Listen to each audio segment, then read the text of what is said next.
Saya share screen dari mic ke ini aja ya, window ya. Entire screen, ke entire screen. Oke, bisa kelihatan entire screen saya? Kalau enggak, bilang ya. Oke, saya share tab ini, silakan dilihat. Jadi ada di situsnya et.net. Kalau di bagian doktrin nanti kelihatan paling atas untuk saat ini, nanti akan tambah lagi. Baik, jadi pemahaman lemah lembut itu kemarin saya temukan ada 3 kata Ibrani yang muncul. Jadi ada namanya at, ini ya, yang strong 328 at, aleph tet. Kemudian ada lagi yang namanya rak, RK ya, itu tender, delicate, soft. Kemudian yang ketiga ada namanya ini anaf, gitu. Poor, afflicted, humble, meek ya. Jadi ternyata di Ibrani sendiri ada 3 kata utama yang digunakan untuk menggambarkan ayat-ayat ini. Misalnya saya ambil dari ayat 15-11, dikatakan kurangkah artinya bagimu penghiburan Tuhan dan perkataannya dengan lemah lembut ditujukan kepadamu.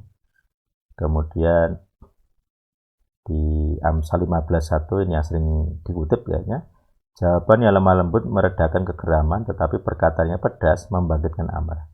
Jadi antara Ayub dan Amsal itu berbeda. Jadi walaupun ini di terjemahan LAI itu sama-sama menggunakan lemah lembut, itu di aslinya bukan kata yang sama gitu. Jadi bahkan di antara kata itu, antara lemah dan lembut itu berbeda. Jadi ada yang kesannya itu hanya lemahnya saja, ada yang kata lain itu hanya lembutnya saja. Oke, saya coba meninjau Ayub 15:11. Nanti teman-teman bisa lihat. Silahkan ditinjau sendiri ya. Jadi Ayub 15:11 itu Hamad min Meka Tanhumot El Wedabar itu. Jadi Tuhan berkata ini. Laat. Nah, jadi ada kata laat itu.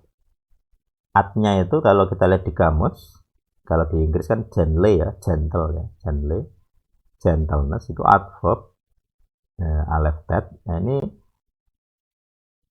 apa namanya? Kalau kita terjemahkan dalam bahasa kita ya bisa lemah lembut itu ya, gentle, lemah lembut. Tetapi untuk Amsal itu nggak sama. Gitu. Jadi kata yang sama untuk lemah lembut di Amsal sumbernya bukan at, bukan aleph tet, tapi rak 7390. Gitu. Jadi 7390 itu kalau kita buka kamusnya itu diartikan tender, delicate, soft. Kemudian turunannya atau keluarga katanya itu dengan makna yang mirip ya. Jadi to be tender, weak, dan soft. Jadi yang tadi adjektif yang sekarang verb itu beda dengan yang tadi gitu.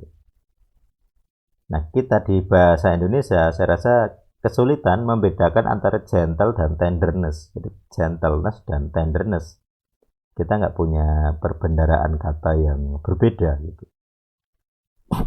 Nah, jadi akhirnya ya rata-rata penerjemah juga menuliskan lemah lembut gitu. Tapi nanti sebenarnya ada tendensi berbeda. Nanti kita lihat dalam Ibrani kuno ya, ternyata ada perbedaan jelas. Gitu. Misalnya kalau di Genesis 29:17, 1 Kejadian 29:17, itu kata lemah lembut itu diartikan weak. Jadi ada terjemahan lain selain KJV menggunakan kata weak, lemahnya saja. Jadi lembutnya tidak, penekanannya ke lemahnya saja. Kemudian kata yang lain adalah untuk raka tadi adalah faint. Faint ini gemetar sebenarnya. Jadi ayat yang Ulangan 20:3 itu jangan biarkan hatimu faint, fear, gemetar.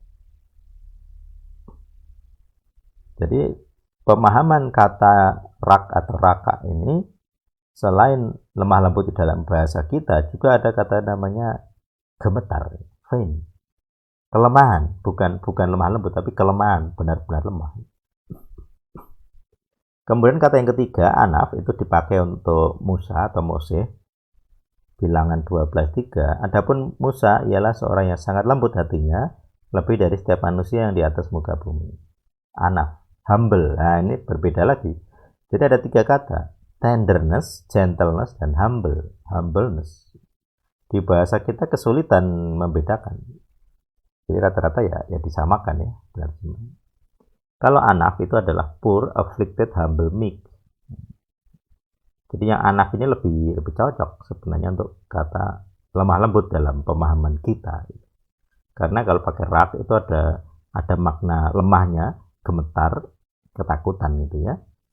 Atau kalau bahasa lainnya patah hati gitu ya. Itu yang rough itu.